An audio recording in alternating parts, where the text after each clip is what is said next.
we welcome Simon Sinek to the stage. Simon, welcome. Thank you, sir.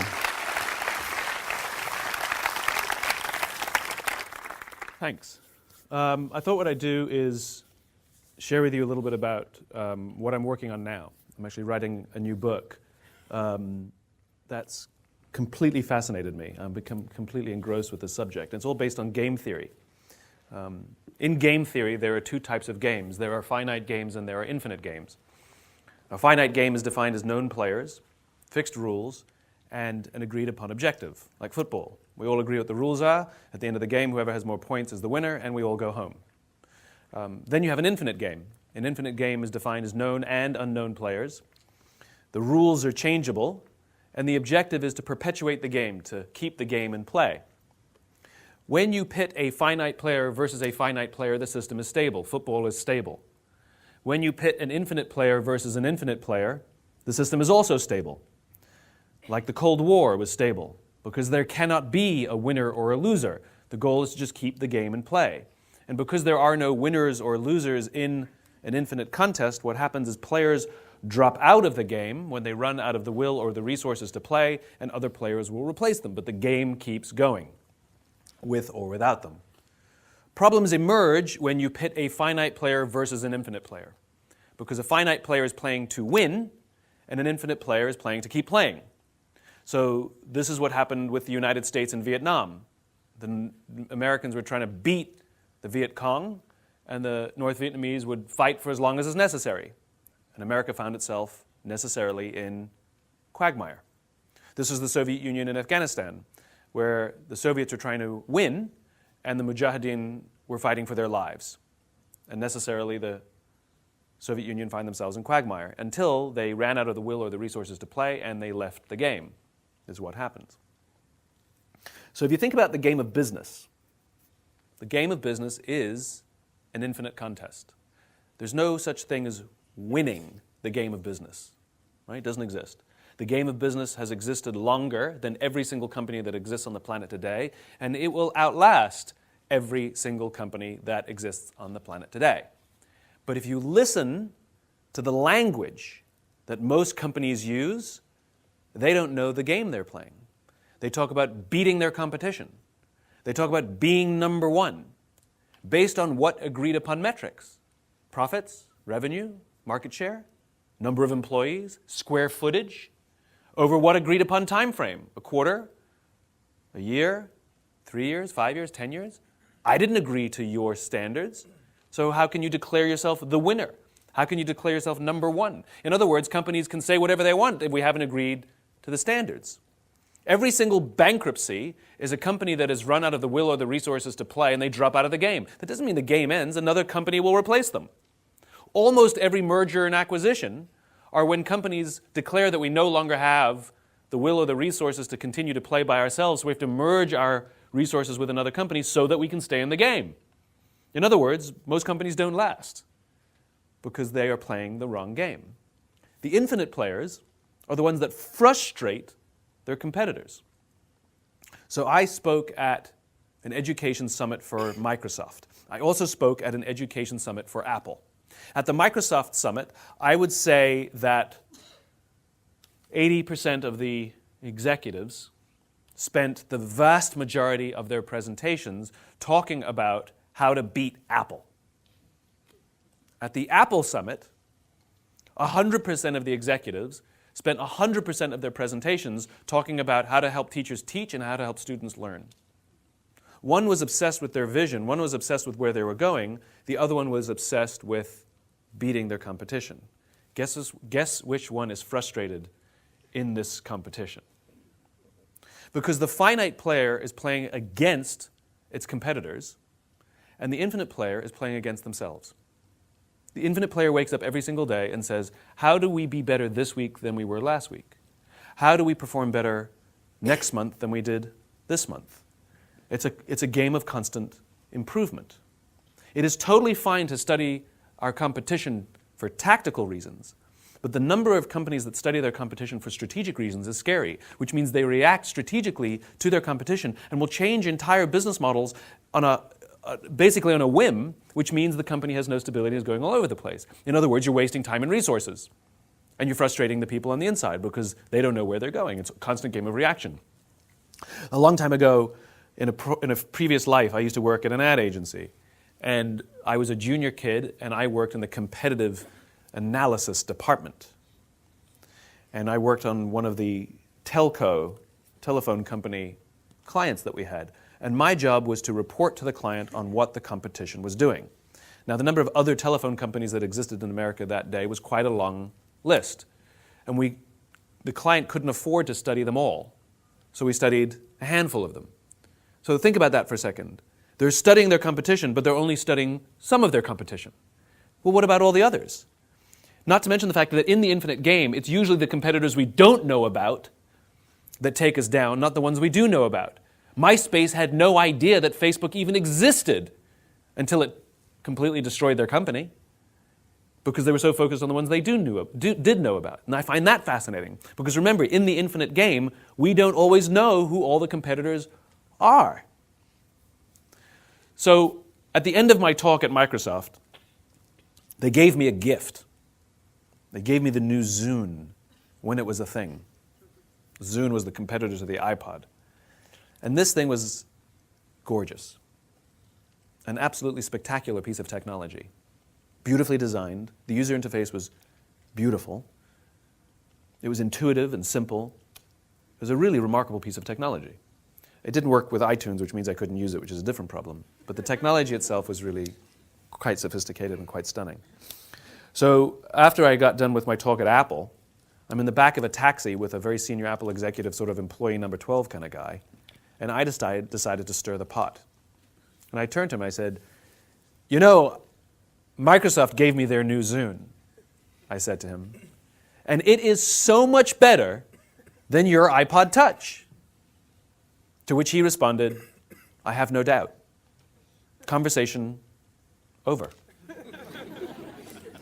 Because the infinite player understands that sometimes you're ahead and sometimes you're behind. And sometimes your product is better and sometimes it's not. The goal is not to win every battle. The goal is to outlast the competition. You let the competitor compete against itself and drive itself down to zero while you're out there improving your systems constantly. This is what it means to play the infinite game. And I've become totally fascinated by this because the companies that frustrate their competitors, the ones that seem unbeatable, the ones that everybody targets but seems unable to reach, accidentally are playing the infinite game. So in the US, Costco frustrates Walmart. But if you listen to Jim Senegal, the founder of Costco, he talks about building a business for the next 50 or 100 years, not for the next 1 year or 1 quarter for Wall Street.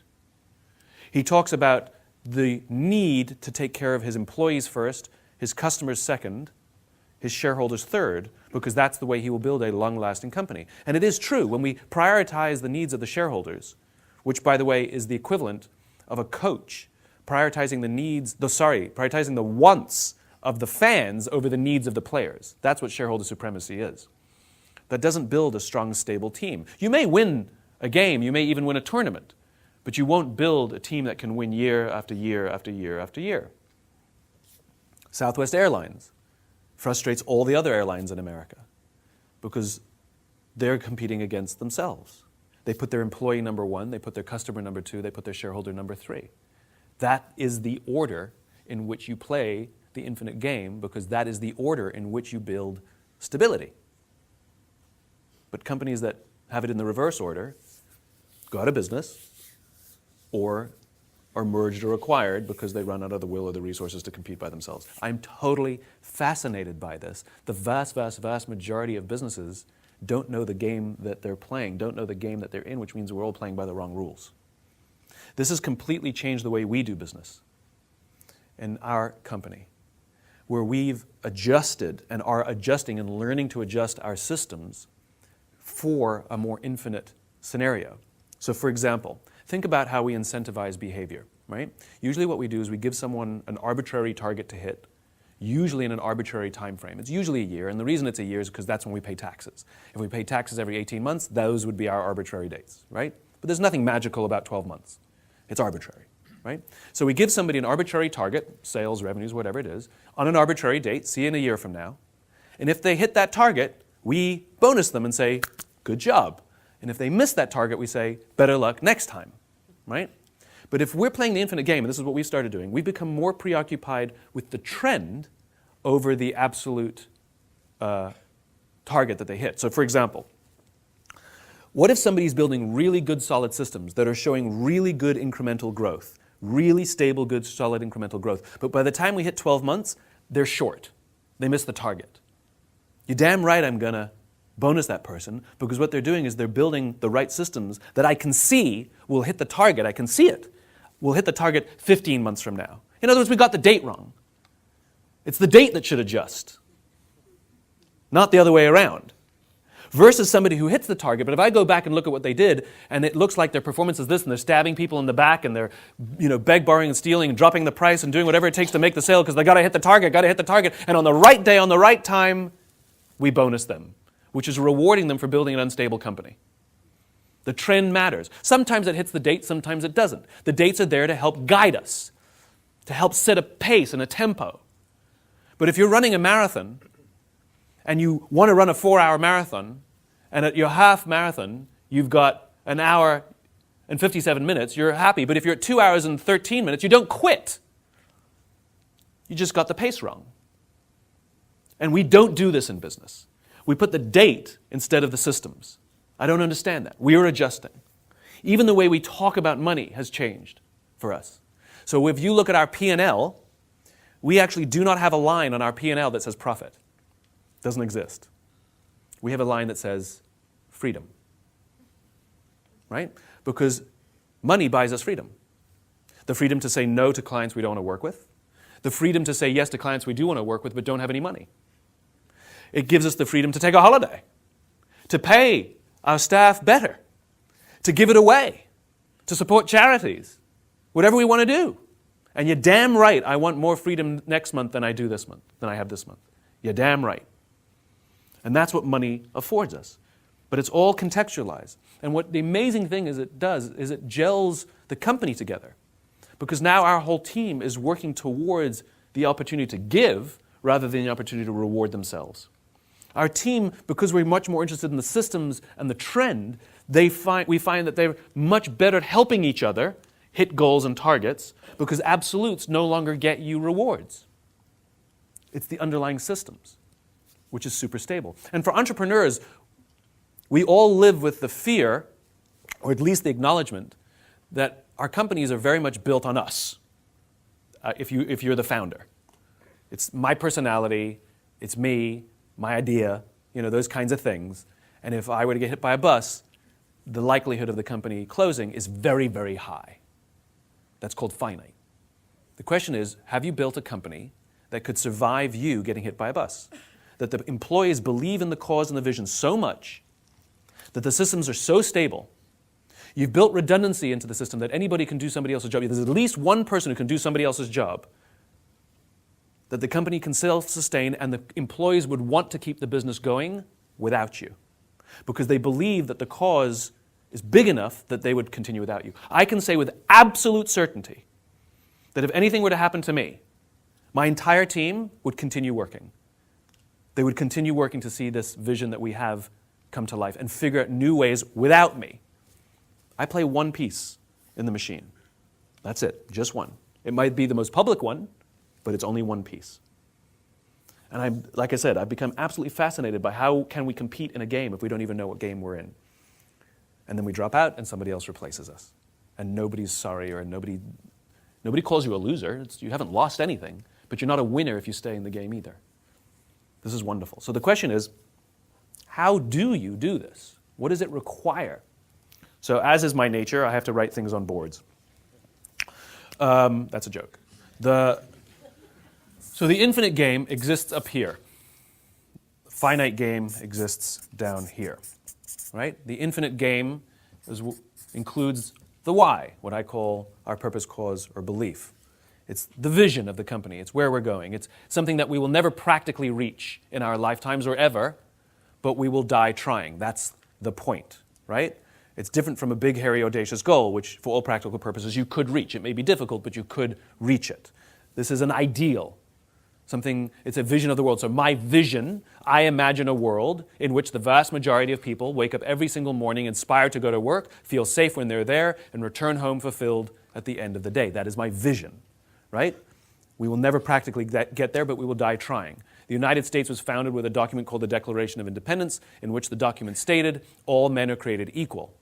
Now, the United States has not achieved that, and will never achieve that. But the country is at its best when we're trying to achieve that. Civil rights, women's suffrage, gay rights, the universal education, universal healthcare, etc., etc. This is where our values exist. Our values are timeless. They do not change every year whenever we have a strategic offsite, and if they do, you have a problem.